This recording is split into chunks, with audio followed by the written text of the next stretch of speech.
বিসমিল্লাহির রহমানির রহিম। বিষয়ভিত্তিক অনলাইন ক্লাসে সকলকে স্বাগত জানাচ্ছি।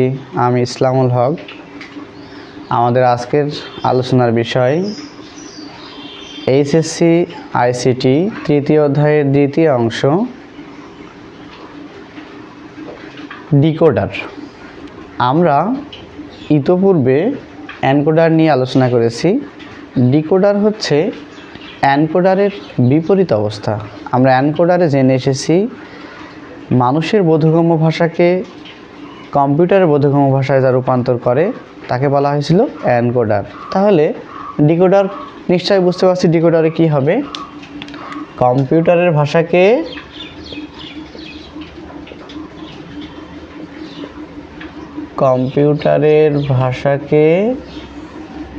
ডিকোড হয়ে মানুষের ভাষায় রূপান্তর হবে। মানুষের ভাষা, ওকে, সংজ্ঞাটা আমরা খুব ভালোভাবে বুঝলাম। কম্পিউটারের বোধগম্য ভাষাকে মানুষের বোধগম্য ভাষায় রূপান্তর করার যে প্রক্রিয়া, সেটাকে বলা হবে ডিকোডার। ডিকোডারের এই প্রক্রিয়াটাকে বলা হবে ডিকোডিং। আমরা এখানে দুটো ধাপ পাবো। একটা প্রতীক দেখি, আমরা একটা ব্লক ডায়াগ্রাম দেখি কেমন হয় ডিকোডারের।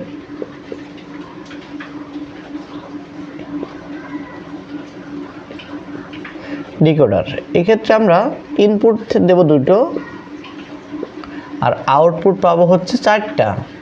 Very simple. আমরা এখানে এক্স ওয়াই দিয়েই দিলাম, এক্স আর ওয়াই। এখানে আমরা পাবো হচ্ছে D0, D1, D2 R D3।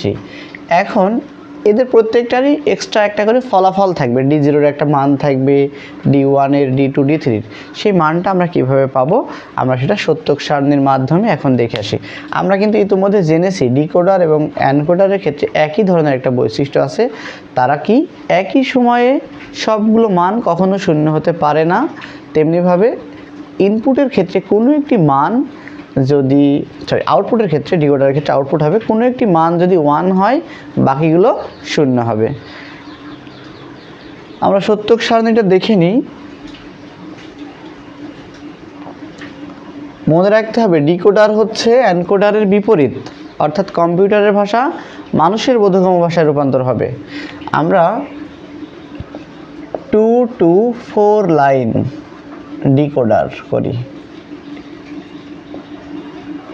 2 to 4 line মানে কি, 2 থেকে 4টা পাওয়া। ওকে, একটু ছোট করে দেখিনি। আমরা এখানে ইনপুট দিলাম। ইনপুটে আমরা দুটো মান নিই, একটা দিলাম এক্স আর একটা ওয়াই। এগুলোতে আউটপুট 4টে ঘর দিয়ে দিই। এটা দিলাম D0, D1, D2, D3, 0 1 0 1 0 0 1 1।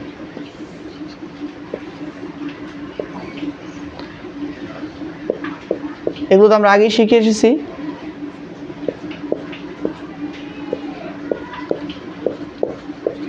একটু ফাস্ট করতে হবে, ক্লাসটা অনেক বড় হয়ে যাবে।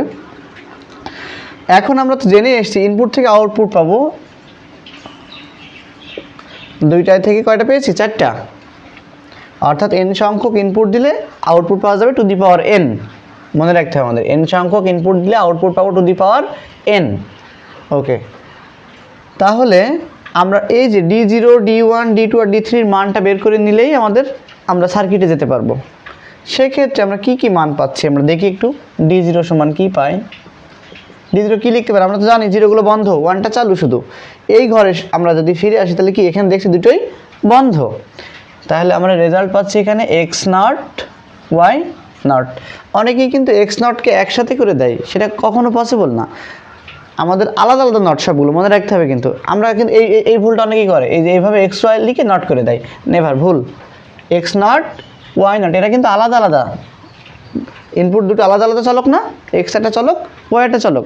আমরা মনে রাখবো সব সময় এনকোডার হচ্ছে অর গেট গ্রহণ করে। এনকোডার কোন গেট দিত? Or gate. কিন্তু ডিকোডার অ্যান্ড গেট দিয়ে হবে। কি গেট দিয়ে? মনে থাকবে? ওকে, তাহলে D1-এ আমরা আসি। D1-এ এই যে এই ঘরে 1 আছে, এখানে সোজাসুজি এখানে আসো, এই যে রেজাল্ট। তাহলে কি x নট আর y কি চালু আছে, তাহলে এটা খালি, বোঝা যায়? ওকে, তেমনিভাবে D2-তে যাই। D2 এই যে 1, এখান থেকে আমরা সরাসরি এখানে আসবো, তাহলে কি x খালি, এবার y নট দেখছি আমরা, এই যে বন্ধ। ওকে, লাস্ট আছে D3, খুব সিম্পল। D3 এই ঘরে, এখানে আমরা দেখছি দুটোই ঘরে 1, তাহলে এখানে রেজাল্ট কি থাকবে? x আর y। আশা করি বুঝতে পেরেছে সবাই। আচ্ছা, তাহলে আমরা এনকোডারে শিখেছি ফলাফল, মানে আমাদের সার্কিট যেটা পেয়েছি অর গেটের মাধ্যমে তৈরি হয়েছে। কোন গেটের? কিন্তু ডিকোডার হবে অ্যান্ড গেটের মাধ্যমে, মনে থাকবে? কারণ সেখানে প্লাস ছিল, এখানে কিন্তু কোনো প্লাস নেই। আচ্ছা, তাহলে সার্কিটটা কেমন হবে আমরা একটু দেখে নিই। এই সমীকরণটা পাশেই থাক, এখান থেকে আমরা সার্কিট তৈরি করব। আমরা দেখছি চলক কটা? দুটো, আর নট আছে কি সিঙ্গেল সিঙ্গেল নট দেখব। তাহলে প্রথমে আমরা একটা দাগ দিই এক্স, একটা দিলাম ওয়াই, এটা আমার এক্স, এটা ওয়াই। এক্স থেকে আমরা একটা এক্স নট বানাই, এটা দিলাম আমরা এক্স নট, আর এখান থেকে ওয়াই থেকে ওয়াই নট। কেউ চাইলে নট বাইরেও বের করতে পারে, কোনো সমস্যা নেই। এখন আমরা ফলাফলের দিকে যাই। D0-তে আমরা দেখছি এক্স নট ওয়াই নট, তাহলে এই যে এক্স নট, এই যে ওয়াই নট, তারা কি অবস্থায় আছে? গুণ অবস্থায়। তাহলে সার্কিটটা হবে এই। ওকে, এখানে আমরা লিখব D0 সমান x not y not. Clear?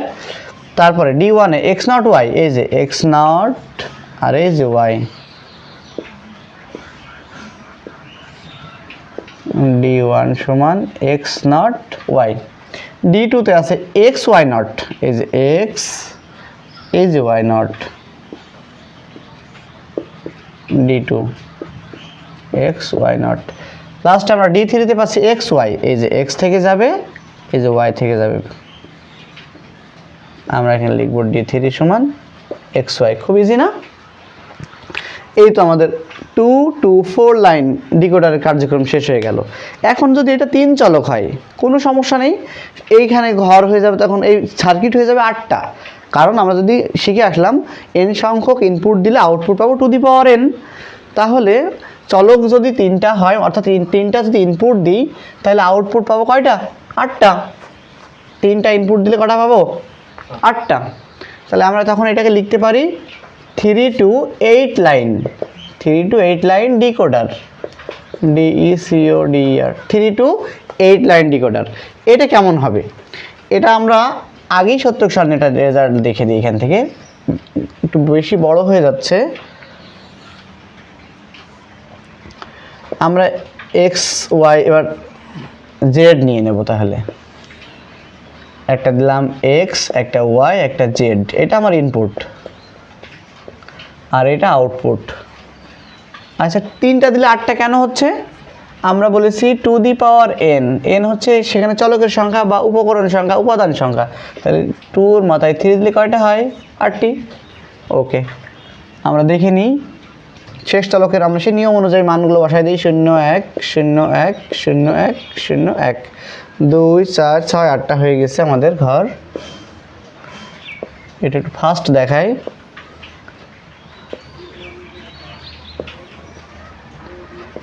শুধু একটা জিনিস মাথায় রাখতে হবে, এনকোডার গ্রহণ করবে অর গেট আর ডিকোডার অ্যান্ড গেট। এনকোডারের ক্ষেত্রে চিত্র সংখ্যা কম হবে, কারণ ওখানে 4টায় থেকে 2টো হয় আর 8টায় থেকে 3টা হয়। আর ডিকোডারের ক্ষেত্রে উল্টো হচ্ছে, 2টোয় থেকে 4টা হচ্ছে আর 3টায় থেকে 8টা হচ্ছে।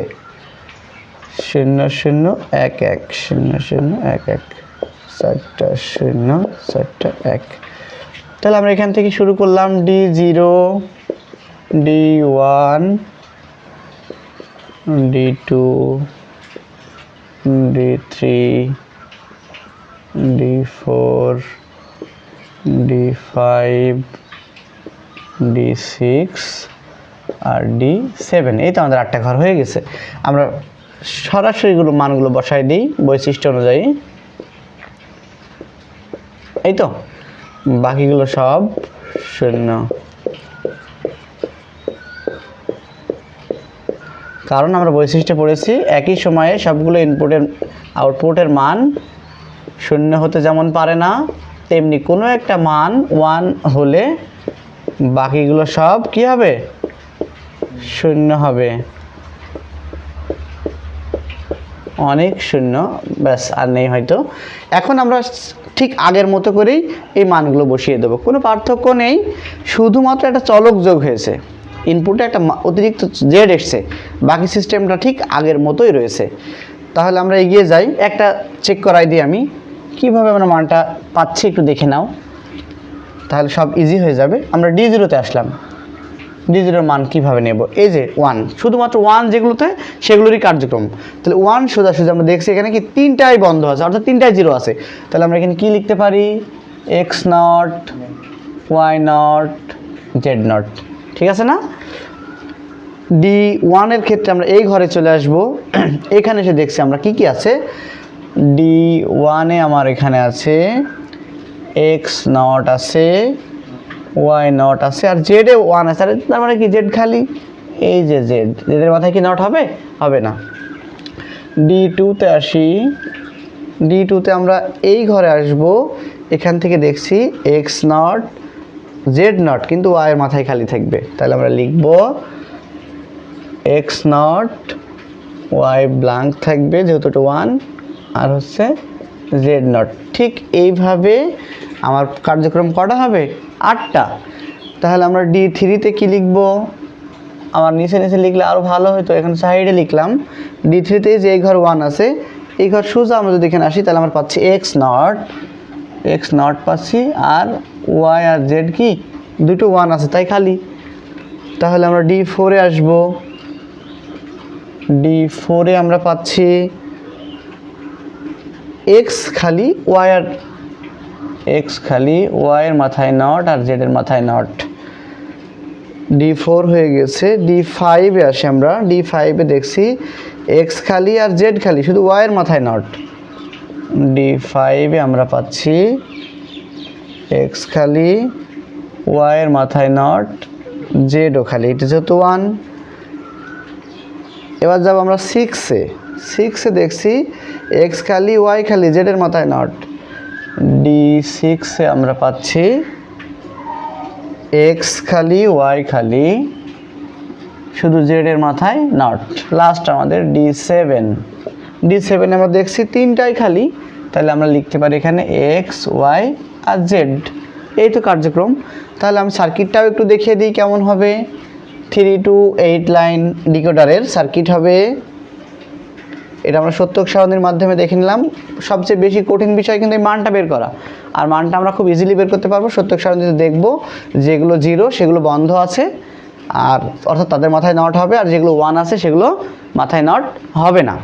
তাহলে আমরা প্রথমে আমাদের কাজ হচ্ছে তিনটা চলক দিয়ে দেওয়া, একটা নাম x, একটা y, একটা z। আমরা দেখছি সিঙ্গেল নট আছে, তাহলে আমরা x থেকে x নট বের করলাম, y থেকে y নট বের করলাম, আর z থেকে z নট বের করলাম। এখন আমরা দেখি তো D0-তে কি চাচ্ছে, x not, y not, z not, তিনটাই নট। এই যে আমার x নট, এই যে y নট, এই যে z নট, এখান থেকে দিলাম আমরা, এটা আমাদের রেজাল্ট D0 সমান x not, y not, z not. ঠিক এইভাবে আমাদের পরপর কয়টা চিত্র হবে, 8টা চিত্র হবে। আমি আরও একটা দেখাই, তাহলে D1-এ কি লিখতে পারি আমরা, D1-এ আছে x not, y not, z খালি, তাহলে এই যে x নট, এই যে y নট, আর জেডটা যাবে কোথা দিয়ে, এখান থেকে যাবে, যেহেতু এটা নট নেই মূল দাগ দিয়ে যাবে সে, ঠিক আছে। আমরা অ্যান্ড গেট একটা চিত্র দিয়ে দিই এখানে, এইটা সমান আমার D1, এখানে লিখবো x নট, y নট, এই যে z খালি। আরও একটা দেখি, D2-তে আসি, x নট, y খালি, z। তাহলে দেখি এই যে x নট, yটা এবার খালি থাকবে বলতে মূল চলক দিয়ে যাবে, নট দিয়ে যাবে না, এই যে এই দাগ দিয়ে যাবে, আর z এর নট দিয়ে যাবে, এই যে z।